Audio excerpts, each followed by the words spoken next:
গত 6 নভেম্বর রবিবার সকালে খুলনার শিববাড়ি এলাকায় 1 নং গোবরচাকা ক্রস রোড তেঁতুলতলায় রাজু নাম করে এক বাড়িওয়ালার ভাড়াটিয়ার বাসা থেকে শরীর থেকে বিচ্ছিন্ন অবস্থায় কবিতা রানী নাম করে এক তরুণীর বাক্সবন্দি মরদেহ উদ্ধার করা হয়। প্রাথমিক তদন্তে জানা যায় পরকীয়ার কারণে এই নৃশংস হত্যাকাণ্ড ঘটানো হয়েছে। র্যাব 6 জানায় হত্যাকাণ্ডের সাথে জড়িত মূল আসামি আবু বক্করকে এবং তার কথিত স্ত্রীকে আজ 7 নভেম্বর ভোরে ঢাকার গাজীপুর এলাকা থেকে গ্রেপ্তার করা হয়েছে। হত্যাকারী আবু বক্কর বাগেরহাটের রামপাল উপজেলার ভাগা গ্রামের বাসিন্দা এবং তার কথিত স্ত্রী স্বপ্না খাতুন একই এলাকার আইয়ুব আলী সর্দারের মেয়ে। 2 বছর আগে তারা স্বামী স্ত্রী পরিচয়ে নগরীর কেডিএ অ্যাভিনিউয়ের 113 নং হোল্ডিংয়ের রাজুখার বাড়ি ভাড়াটিয়া হিসেবে ওঠেন। এদিকে হত্যার শিকার কবিতা রানী ওই একই বাড়িতে ভাড়াটিয়া হিসেবে থাকতেন।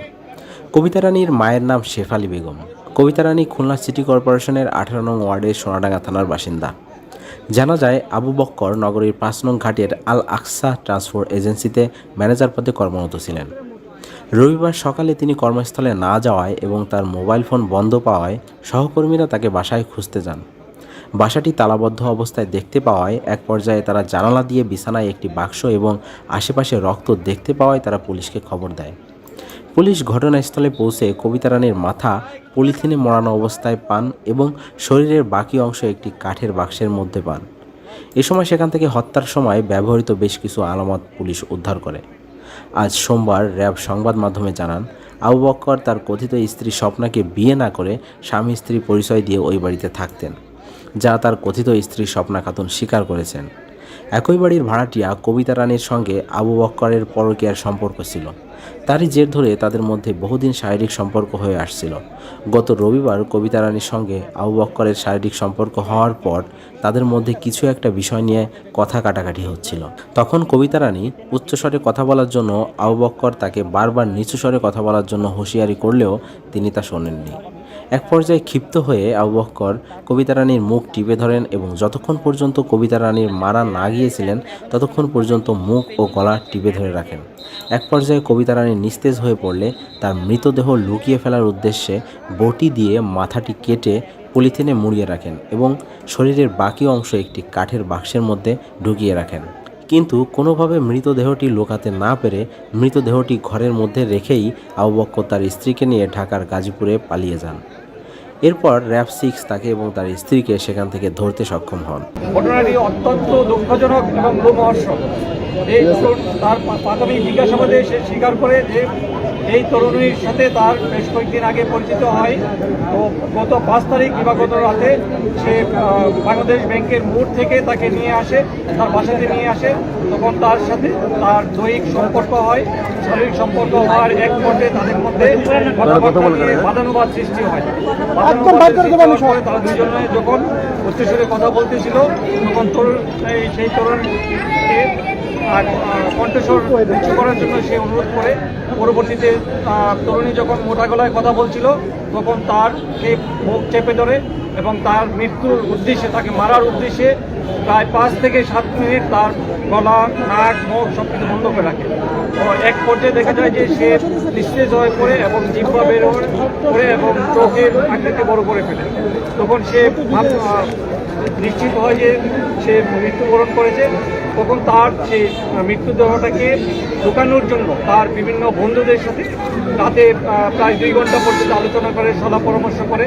তার বন্ধুদের থেকে বিশেষ কোনো সুবিধা না পেয়ে সে চিন্তা করে যে এই মৃত্যুদেহটাকে তার বাসা থেকে বের করে নিয়ে যাবে এবং এক পর্যায়ে বিভিন্ন ট্রাক ড্রাইভারকেও ফোন করে যে গাড়ি নিয়ে আসলে সেটাকে বের করে নিয়ে যাবে। পরবর্তীতে কেউ তাকে সহায়তা করেনি। পরবর্তীতে সে প্রথমে তার বটি দা দিয়ে তার গলা শরীর থেকে মাথা বিচ্ছিন্ন করে এবং পরবর্তীতে 2 হাতের কবজিও কেটে ফেলে এবং একটা বাক্সের মধ্যে বন্দি করে এবং বন্দি করার পরে তার তথাকথিত ওয়াইফকে নিয়ে ভোর রাতে সকালবেলায় সে রূপসা নদী পার হয়ে খুলনা ত্যাগ করে এবং গাজীপুরে গিয়ে সে পালানোর চেষ্টা করে। সেখান থেকে আমরা ধরে নিয়ে আসি।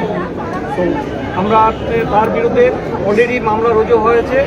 আমরা সেই মামলা এবং এর সাথে যদি অন্য কেউ সংশ্লিষ্ট থাকে তাদেরকে আইনের হাতে নেওয়ার জন্য আমাদের র্যাবের যে গোয়েন্দা দল আছে তারা সবসময় তৎপর থাকে। তথাকথিত স্ত্রীটা একটু পরিচয়টা, তথাকথিত যে স্ত্রীটা তার তথাকথিত স্ত্রী সে তার প্রাথমিক জিজ্ঞাসাবাদে আমরা যেটা জানতে পেরেছি, সে বিগত প্রায় 2-3 বছর যাবৎ এই বাসাতে তাকে বিবাহ ছাড়াই লিভ টুগেদার যেটাকে বলা হয়, সে তার সাথে বসবাস করতেছে। স্বপ্না খাতুন। তার নামটা প্রাথমিক স্বপ্ন। স্যার, এখন পর্যন্ত র্যাব এই ঘটনায় কয়জনকে আটক করলো?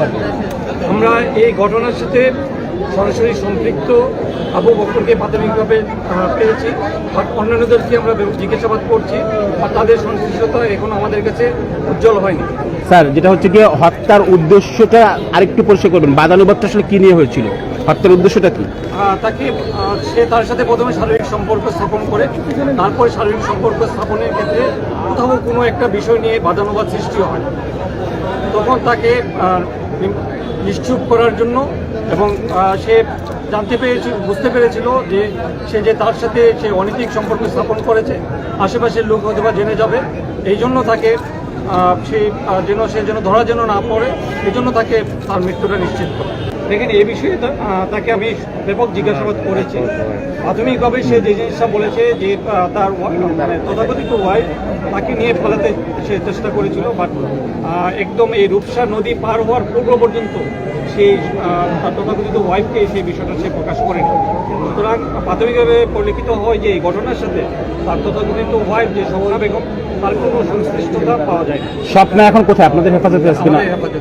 নিহতের পরিচয় কি পেয়েছেন আপনারা? নিহতের পরিচয় স্যার, এখন আপনারা দেখতে পাচ্ছেন যে আমাদের র্যাবের অত্যাধুনিক যে প্রযুক্তি, সেটা হলো আইডেন্টিফিকেশন এবং ভেরিফিকেশন যে সিস্টেম, সেই সিস্টেমের মধ্যে আমরা তার পরিচয় এইমাত্র অর্জন করতে সক্ষম হয়েছি।